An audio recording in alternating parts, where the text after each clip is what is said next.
Hello mga bata, good morning sa lahat.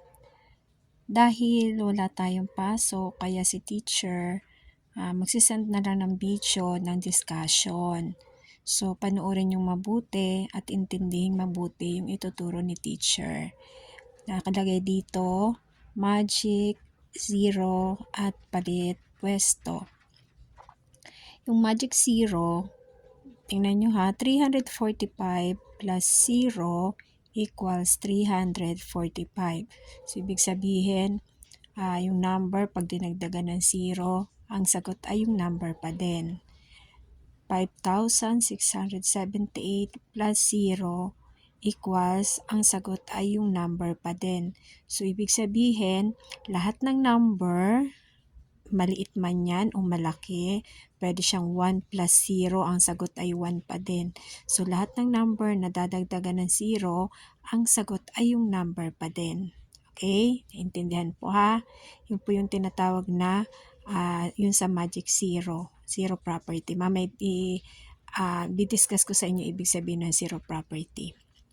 Dito naman palit pwesto. Kasi nagpalit lang yun ng pwesto, yung 2 plus 5 equals 5 plus 2. Nagpalit lang yung pwesto ng dalawa. Diba? Dito nauna yung 2, dito naman nauna yung 5. 5 plus 2, dito 2 plus 5. So, ibig sabihin, di ba, pag 2 plus 5 equals 7, tama. 5 plus 2 equals 7 pa din. So, yung sagot niya, kahit pinagpalit sila ng pwesto, pareho pa din, 7 pa din. Ito 7, ito 7 pa din. So, dito naman tayo sa next. 10 plus 5 equals 15, tama. 5 plus 10 equals 15 din. Kasi pinagpalit lang yung pwesto nila, diba? Dito na una yung 10, tapos plus 5. Dito naman nauna yung 5 plus 10. Pareho lang yung kanilang addends. Pinagpalit lang ng pwesto yung dalawang addends. So, ang sagot nila ay 15. Dito 15 pa din. So, ibig sabihin, pag pinagpalit yung pwesto, kahit pinagpalit yung pwesto ng dalawang addends, hindi magbabago yung sagot. Ayan, naintindihan po ba? Okay. Ang lesson natin ay tungkol sa zero, order, and groupings properties of addition using sums o sums up to 1,000. Ayan. Ano muna tayo. Magic zero, 25 plus 0 equals 25. So, yung 25 dinagdagan ng 0, 25 pa din. 0 plus 234 equals 234. So, lahat ng number, sabi ko kagaya kanina, sinabi ko, lahat ng number, pag dinagdagan ng 0, ang sagot yung number pa din. Kahit mauna yung 0 plus 234, ang sagot ay 234 pa din. So, lahat ng number na dinagdagan ng 0, tatandaan ha, ang sagot ay yung number pa din. Kahit maliit yan o malaki, ang sagot ay yung number pa din. So, ito naman yung palit pwesto, 4 plus 5 equals 5 plus 4. Pareho pa rin ang sagot kahit pinagpalit yung pwesto ng dalawang addends. Ang tawag dito ay addends. Okay, 4 plus 5, 9. 5 plus 4 equals 9 pa din. Okay, dito naman, 6 plus 4. Okay, nakapasok sa parenthesis yung 6 plus 4. Plus 8, nasa labas. Equals, dito naman ang ginawa naman, nilabas naman yung 6, ang pinasok sa parenthesis ay 4 plus 8. So, ibig sabihin, binago yung groupings.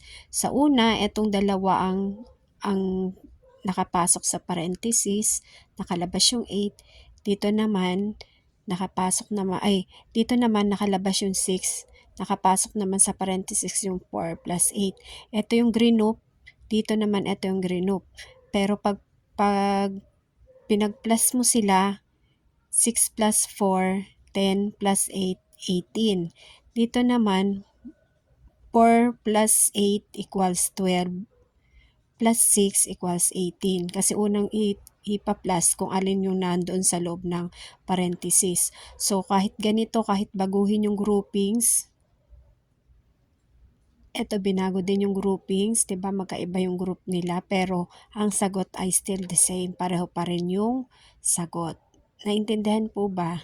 Kahit pagpalitin yung group, ayan naka-group dito iba, pero pare-pareho pa rin yung addends, ang sagot pa rin ay pareho pa din. Ito na yung tinatawag na zero property. Zero property of addition. Nakalagay dyan, adding zero means adding nothing. So, pag daw nagdagdag ka ng zero, ibig sabihin wala kang dinagdag. So, the number stays the same. So, kung ano yung number na dinagdagan ng zero, ang sagot ay yung number pa din. Okay? Ito yung magic zero. 25 plus 0 equals 25. So, lahat ng number na dinagdagan ng 0, 25 pa din. Yung number pa din. Okay, 0 plus 234 equals 234 pa din. Kasi, parang wala ka naman dinagdag. 234 pa din. 0 plus 40 equals 40 pa din. Tandaan ha. 0 plus 676 equals 676 pa din. Hindi pa rin magbabago.